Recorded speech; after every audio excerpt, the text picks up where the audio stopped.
Particular situation से deal नहीं करना, मतलब हर सिचुएशन में आप कैसे डील करते हो? मतलब गुड क्वेश्चन। मतलब आप ये कह रहे हो कि कोई भी सिचुएशन है उसको मैं किस तरह से देखता हूँ, किस तरह से डील करता हूँ, और ज़्यादातर लोग क्यों नहीं कर पाते उसको अच्छे से डील जब खुद उस सिचुएशन में होते हैं। क्योंकि अगर आपने कभी नोट किया हो, जिस इंटेंसिटी के साथ मैं बोल रहा होता हूँ तो मैं वैसे ही आप लोगों से बात कर रहा होता हूँ जैसे मैं खुद डील कर रहा होता हूँ सिचुएशन से। आप समझ रहे हो ना कि मैं ये नहीं कि आपको थियोरेटिकली ज्ञान दे रहा हूँ यहाँ पर आकर के, जैसे कुछ लोग होते हैं ना ज्ञान देते हैं कि आकर के आपको बोल रहे हैं कहीं से पढ़ करके कि देखो ऐसा करना चाहिए, वैसा करना चाहिए। उनकी लाइफ देखोगे तो बिल्कुल अपोजिट है जो वो कह रहे हैं दुनिया को।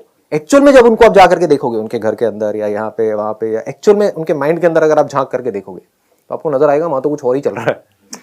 मतलब तो दुनिया को बोलने की बातें हैं। तो द क्वेश्चन इज कि ऐसा मैं कैसे करता हूँ? वो ऐसे कर पाता हूँ कि मेरा ध्यान कभी भी बाहर नहीं होता है। अभी आप लोगों के साथ में हूँ तो अभी मैं आपके साथ में कनेक्ट हो रहा हूँ, लेकिन अगर आप ध्यान से देखोगे तो ऊपर ऊपर लेवल से नहीं हो रहा हूँ, अंदर से कनेक्ट होने की कोशिश कर रहा हूँ आपके साथ में। आपके माइंड में क्या चल रहा है, तो आपके माइंड में जो भी क्वेश्चंस आ रहे होंगे आप देखोगे उसके ऊपर मैं अपने आप ही आता चला जाऊंगा। मतलब जरूरी नहीं है आपको मेरे से पूछना है कुछ। आपने नोट किया होगा कई सेशंस में कि मैं कुछ बोलता हूँ, आपके माइंड में क्वेश्चन आता है, मैं पहले ही वो क्वेश्चन खुद ही उठा करके खुद ही आंसर दे देता हूँ। तो आप समझ रहे हो क्या हो रहा है कि मैं कनेक्ट कर रहा हूँ, किस लेवल पे कनेक्ट कर रहा हूँ, ऊपर ऊपर से नहीं। ऊपर ऊपर से कब कनेक्ट करने की जरूरत होती है? जब एक दूसरे से कुछ चाहिए होता है, फटाफट से बस मुझे अपना मतलब निकालना है, तो ऊपर ऊपर से मैंने कनेक्ट किया, आपको इंप्रेस किया, अपना काम निकाला, मेरी जेब में मेरे पैसे आए और चलो जी जाओ आप अपने रास्ते में अपने रास्ते हैं। वो नहीं। बट डीपली कैसे कनेक्ट हो पाते हैं? क्योंकि मैं हमेशा जब भी अकेले में होता हूं तो अपने अंदर की दुनिया को देखता रहता हूं। तो अगर मैं अपने अंदर की दुनिया को समझता हूं तो मैं आपके अंदर की दुनिया को भी समझता हूं, क्योंकि उसमें कोई फर्क नहीं है।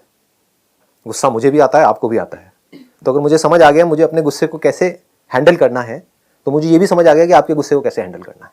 मतलब मैं भी यहाँ बैठ सकती हूँ, कोई भी बैठ सकता है, बशर्ते आपका ध्यान बाहर से हट करके अंदर की तरफ चला जाए। अब अंदर की तरफ ये नहीं है कि बैठ करके कुछ अंदर धूम धमाके कर रहे हैं कि हम बैठे हुए हैं और अंदर कुछ हो रहा है, लाइटें दिख रही हैं, ये हो रहा है, वो हो रहा है, वो सब नहीं है। एक है बाहर हमारा ध्यान रहता है, एक है अगर बाहर से आपको किसी ने कुछ कहा तो आप क्या करोगे या क्या करते हैं हम कि हम रिएक्ट करते हैं और फिर हमारा ध्यान इसकी तरफ होता है कि वो सामने वाला क्या बोलने वाला है। आप समझ गए ना? सब लोग ऐसे ही चल रहे होते हैं। मैं कैसे चल रहा होता हूं? अगर मैंने किसी को कुछ बोला या सामने वाले ने मुझे कुछ बोला तो मैं देख रहा हूं मेरे अंदर क्या कहानी चल रही है, मेरा उसकी तरफ ध्यान नहीं है। जैसे कि क्या? सामने से कोई बड़बड़ कर रहा है, समझ गए ना? किसी का नेचर है फालतू बोलते रहने का, तो मैं ये देख रहा हूं कि मेरे अंदर इरिटेशन पैदा हो रही है, तो मुझे उसको कैसे हैंडल करना है। बाहर जो बंदा है उसको नहीं, आपका दिमाग ये चलेगा बाहर वाले को कैसे हैंडल करना है। तो इससे क्या होगा? हम अंदर की दुनिया को कभी समझ नहीं पाएंगे। आप समझ पा रहे हो ना मैं क्या कह रहा हूं?